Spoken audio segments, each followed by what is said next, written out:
Hello YouTube, this is Ronak931, and I know I haven't made a video in a long time. I've just been pretty busy with a few things, and I went out to my local hobby shop and I got quite a lot of things here, and this is just from today, which is 420. I'm sure a lot of you guys are smoking pot right now. So anyways, I ended up bringing my SD40-2W train with me, and I really screwed up on the fans, so I took them out and I kept them there, but there's some broken parts, so I ended up getting some new fans, and I got some more parts. You know what? I'll just show you what I got. So that's all the stuff I got right there. As I was saying, I got the Canon fans. Okay, let's start off from the top. These are a couple of Athearn Trainman, what are they? Ontario Northern 60-foot box cars. Now, you know what? I never bought anything that was the Trainman stuff, because, I always thought it was really cheap.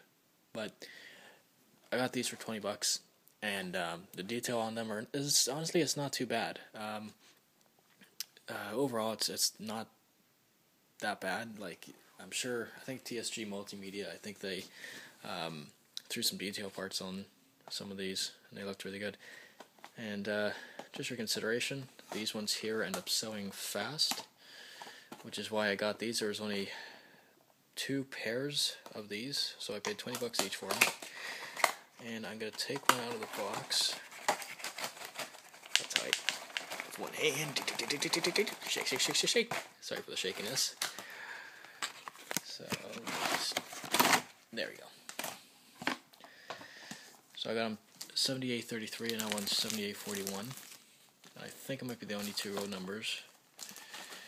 So looking at the bottom, there's not very, well, if any, detail whatsoever, like the Walthers or anything like that. On the side, it's very hard to see on the iPhone camera. All you can see is all blurriness. This is an iPhone 4S, by the way, but all this is perfectly clear. It's definitely a really good car. Oh, this kind of reminds me. Sorry, I was just looking at this. This is duller. The yellow isn't as bright. It's more duller.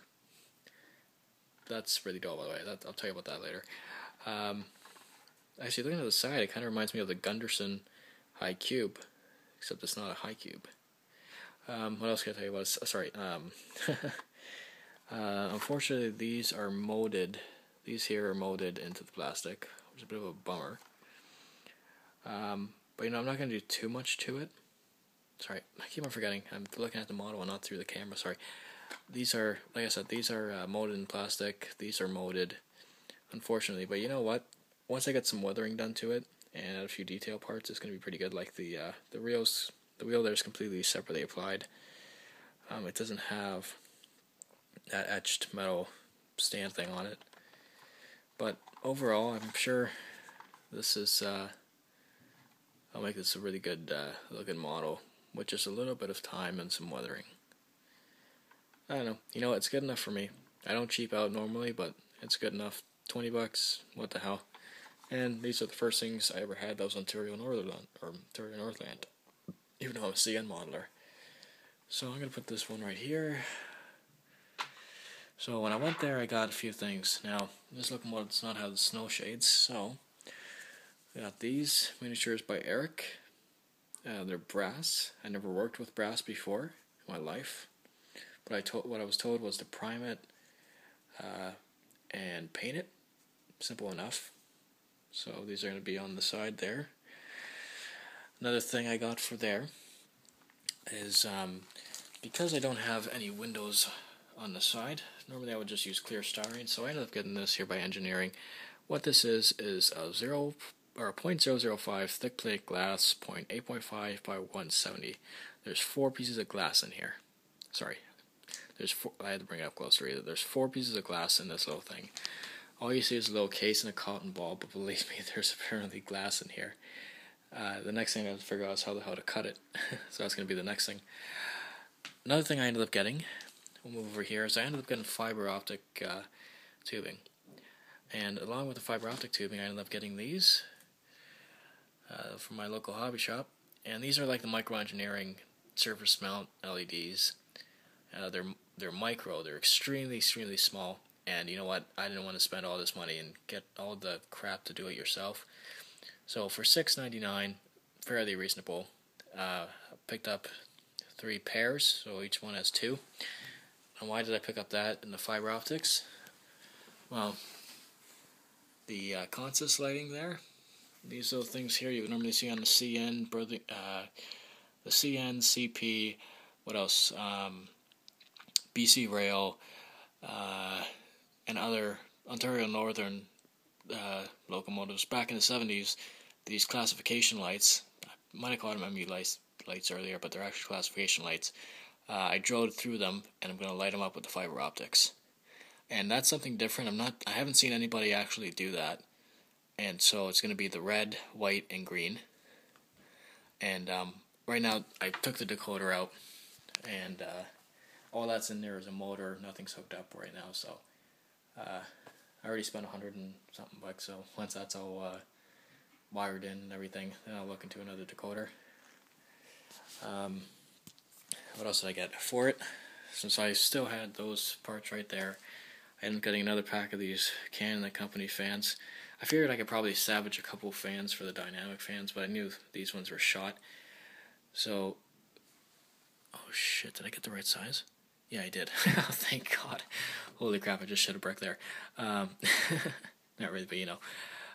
The grills themselves aren't going to be used because I got the actual prototypical grills for them, but everything else there is going to be used. So that's for that.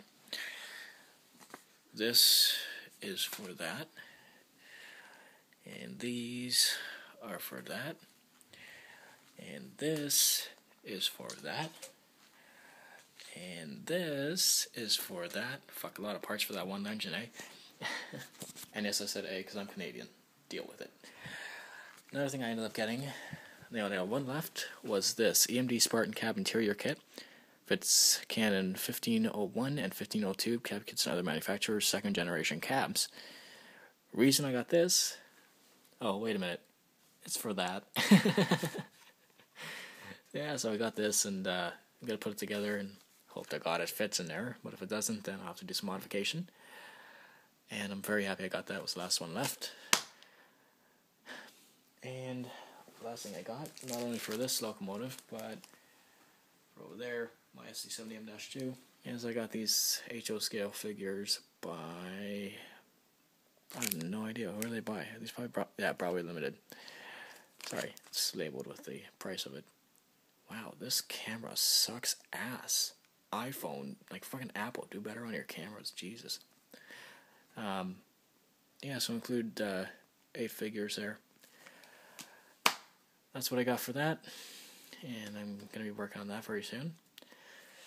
And then I got these 2 cars right here, which I'm pretty happy with. You know, it's the first time I ever bought anything in a Train Man thing, and every time I saw something with the Train Man, I always thought, oh, well, you know, maybe it's cheap, maybe it's Bachmann, maybe it's this, maybe it's that.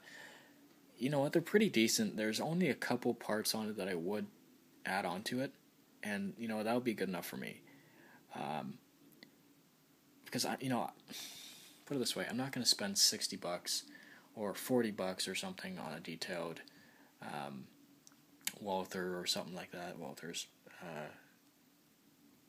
you know, boxcar or whatever it may be. So, you know, for these, I'm pretty happy with them. And again, once they're weathered and stuff like that, I think more when it comes to the eye, people are going to catch on to the weathering or graffiti or whatever you choose to put on these cars. You know, I mean, detail is key.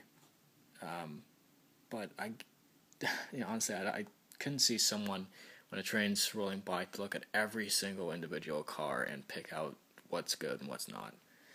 You know, so that's pretty much just a little update I'm doing on there.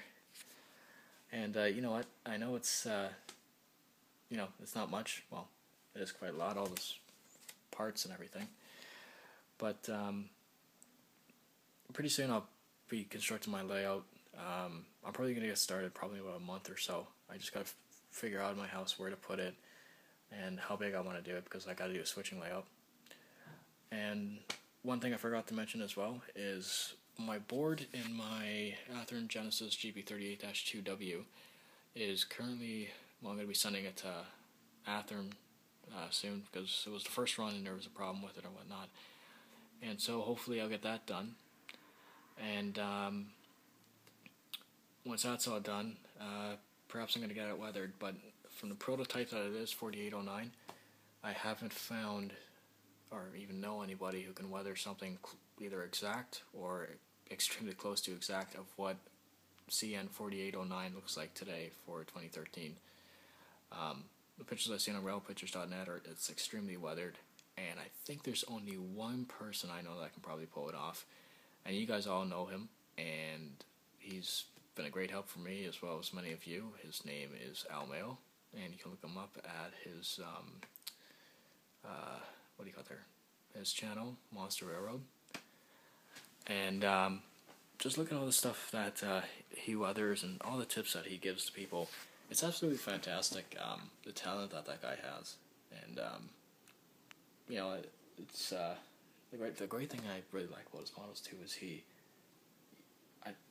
my guess he probably does like a very close eye view of it. Like when he's modeling a picture, he probably, you know, zooms into the picture and gets everything so, you know, perfect or very close to perfect, you know. And in saying that, I'm not like kissing ass or anything like that, but just look at his stuff and you'll see what I mean. He's amazing. So yeah, that's pretty much my update. And Al, if you're watching this, I hope you don't mind that I used your name. I just asked for more publicity for yourself, so more people can check out your channel. But yeah, that's pretty much my review, guys. Hope you guys like it, and I'll see you guys later. Cheers.